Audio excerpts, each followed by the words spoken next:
दोस्तों नमस्कार। दोस्तों मैं चाहूंगा कि आप लोग इस वीडियो को सुने उससे पहले आप लोग इस वीडियो को शेयर कर दें और ये वीडियो सरकार तक पहुंचना बहुत ही जरूरी है। आज इस वीडियो के माध्यम से हम ऐसे खुलासे करेंगे जिसको सुनने के बाद आप कहेंगे कि क्या वाकई में ऐसा हो रहा है। असल में केंद्र सरकार और राज्य सरकार जनता के लिए, जनता के स्वास्थ्य के लिए काफी चिंतित है। उनके स्वास्थ्य के प्रति ध्यान रखने के लिए कई ऐसी योजनाएं चल और उन योजनाओं का धरातल पर कितना इंप्लीमेंट हो रहा है और उन योजनाओं को लेकर कितने बड़े घोटाले हो रहे हैं।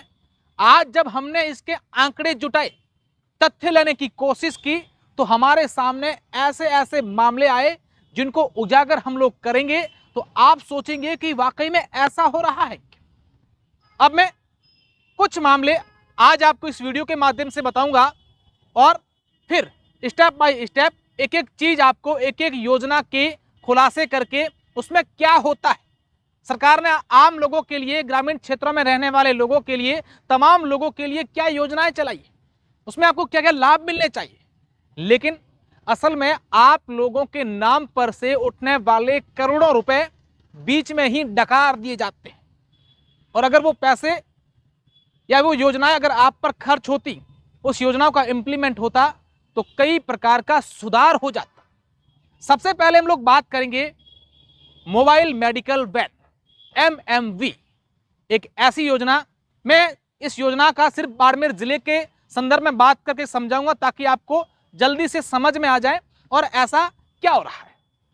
अगर बाड़मेर की बात करें तो बाड़मेर जिले में करीब करीब 30 एमएमवी यानी कि मेडिकल मोबाइल वैन है, जिसका काम होता है कि ऐसी जगहों पर वो मेडिकल वैन जाएगी ग्रामीण क्षेत्रों में जहां पर नज़दीक में आंगनवाड़ी नहीं हो या फिर नज़दीक में हॉस्पिटल जो ग्रामीण क्षेत्रों में होते हैं वो नहीं हो। उस मेडिकल वैन में एक डॉक्टर होता है, बाकी जो चिकित्सा कर्मी होते हैं वो होते हैं, तमाम लोग होते हैं, 5-6 लोगों की एक टीम होती है और महीने में 2 जगह पर उनका एक कैंप लगाना होता है। वहां पर लोगों का हेल्थ चेकअप किया जाता है और उस हेल्थ चेकअप में एक रिपोर्ट बनाई जाती है, उनका इलाज करवाया जाता है। वहां पर संभव होता है तो करते हैं, नहीं तो फिर एक रिपोर्ट बनती है और फिर जिला स्तर पर या प्रदेश स्तर पर उनका इलाज किया जाता है, उनकी रिपोर्ट ली जाती है। महीने में 2 जगह और 30 करीब करीब, एग्जैक्ट आंकड़ा मैं आपको बताऊंगा, लेकिन करीब करीब 30 ऐसी है। तो आप सोचिए कितनी ऐसी जगह पर जानी चाहिए होती है। क्या असल में आपने कभी ऐसी मेडिकल वैन देखी? जानकारी ये सामने आई है कि एक मेडिकल वैन पर, जो मोबाइल मेडिकल वैन होती हैं, उस पर 1,10,000 रुपए का प्रति माह बजट उठता है। इसकी हकीकत में सुनाता हूं। हकीकत ये है कि ये सिर्फ काम कागजों में चल रहा है। एक फॉर्मेलिटी के रूप में एक स्टाफ जो होता है, 1 या 2 स्टाफ होते हैं और उसके ऊपर जो लोकेशन ट्रेस होती है वो दूसरे किसी कैंप के आंकड़े उसमें बता देते हैं, खाना पूर्ति करके इसका बजट उठाया जाता है। दूसरे कैंप के आंकड़े कैसे? जैसे दूसरा कहीं पर कोई कैंप लगता है तो उसके आंकड़े ये ले देते हैं, यानी कि वो आंकड़े उनमें भी काम आएंगे और इनमें भी काम आएंगे, वो उन आंकड़ों को दिखा करके उनका बजट उठाया जाता है। ममता एक्सप्रेस, ऐसी बाड़मेर जिले में 15 ममता एक्सप्रेस चल रही, जो महिलाओं को चेकअप करने के लिए और तमाम स्वास्थ्य संबंधी जानकारी के लिए, लोगों को अवेयर करने के लिए, उनका चेकअप करने के लिए, उनके डाटा जुटाने के लिए होती हैं, वो भी जाती हैं। और फिर उसी प्रकार का काम ये ममता एक्सप्रेस में होता है जैसे एमएमवी में होता है।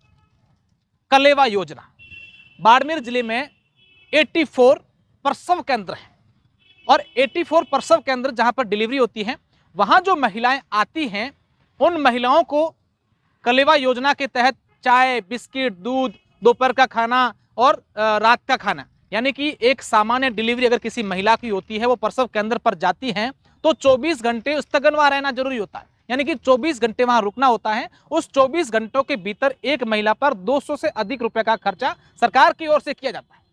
क्या किसी ग्रामीण क्षेत्रों में जो महिलाएं जाती हैं, जिनकी डिलीवरी होती है, वहां उनको बिस्किट, दूध, 2 समय का भोजन और अन्य सुविधाएं मिलती हैं? क्या आपने देखी है? हाँ, बड़े अस्पताल, अगर बाड़मेर के जिला अस्पताल की बात करें तो निश्चित रूप से वहां पर ये सब व्यवस्थाएं हैं, उसमें भी कई प्रकार की बातें आ रही है। लेकिन बाड़मेर जिले में ऐसे प्रसव केंद्र 84 है, यानी कि 80 से ज्यादा प्रसव केंद्र हैं और वहां पर ऐसा बताया जा रहा है कि वहां पर जो प्रति माह डिलीवरी आती है उसकी संख्या हजारों में होती है। आप सोचिए कि कितना बड़ा घोटाला, कितना बड़ा बजट एक उठता है, वो सिर्फ कागजों में होता है और फिर वो कहां समाप्त हो जाता है। इसका लाभ जो महिलाओं को मिलना चाहिए वो मिल रहा है।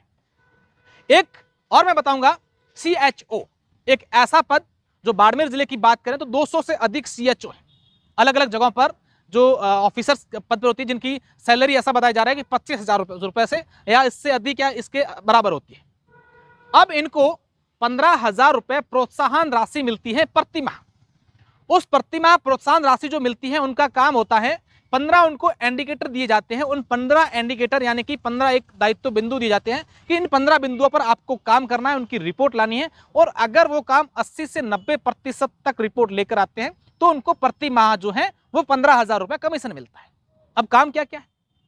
महिलाएं जो प्रसव से पहले महिला होती है उनकी देखरेख का काम होता है, पर डिलीवरी के दौरान उस महिला को क्या उनकी डाटा होती है, डाटा एंट्री करनी है, किस गांव में कितनी महिलाओं की डिलीवरी हुई है, उनका क्या हुआ है, वो सारा होता है।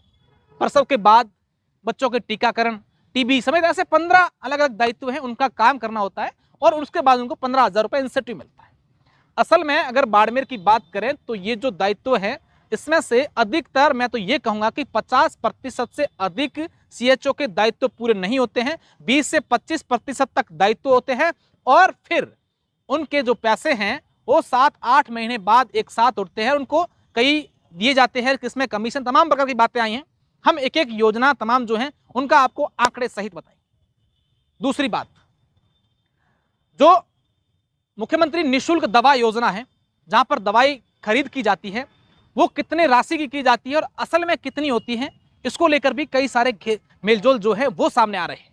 तमाम प्रकार के आंकड़े हम लोग जुटा रहे हैं, कई योजनाओं के आंकड़े हमारे पास पहुंच चुके हैं। हमारा इस वीडियो का उद्देश्य मात्र इतना है कि आप सोचिए सरकार कितनी गंभीर है, चाहे केंद्र सरकार हो चाहे राज्य सरकार हो। लोगों के स्वास्थ्य के प्रति, उनको स्वास्थ्य लाभ दिलाने के लिए, उनके चेकअप के लिए तमाम प्रकार की योजनाएं चलती हैं, लेकिन उनका इंप्लीमेंट सिर्फ कागजों में होता है, और फिर करोड़ों रुपए उठा करके उनमें जो है किस तरीके का खेल चल रहा है, ये हमने जब जुटाई पूरी बात, तो इस प्रकार की हमारे बात सामने आई है।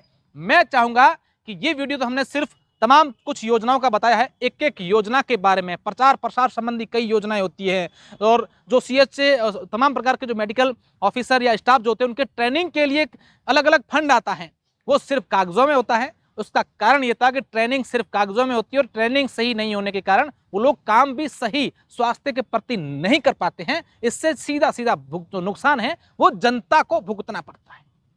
पूरी बात हम आपको एक एक चीज बताएंगे, और मैं चाहूंगा कि आप लोग इस वीडियो को सरकार तक पहुंचाएं, ताकि जनता के साथ खिलवाड़ करने वाले ऐसे लोगों के चेहरे उजागर होने चाहिए, और हम आपको तथ्य सहित, आंकड़ों सहित चीजें बताएंगे। क्योंकि इस वीडियो के बाद, इस खबर के बाद कई सारी जो चीजें इधर उधर हुई है उनको सही करने में लग जाएंगे, लेकिन हमने उससे पहले ही ये आंकड़े जुटा दिए हैं। प्रसव के अंदर पर रसोई होनी चाहिए, क्या है, गैस सिलेंडर, तमाम प्रकार के चूल्हे होने चाहिए, है नहीं ना, वो हमने जुटा दिए हैं।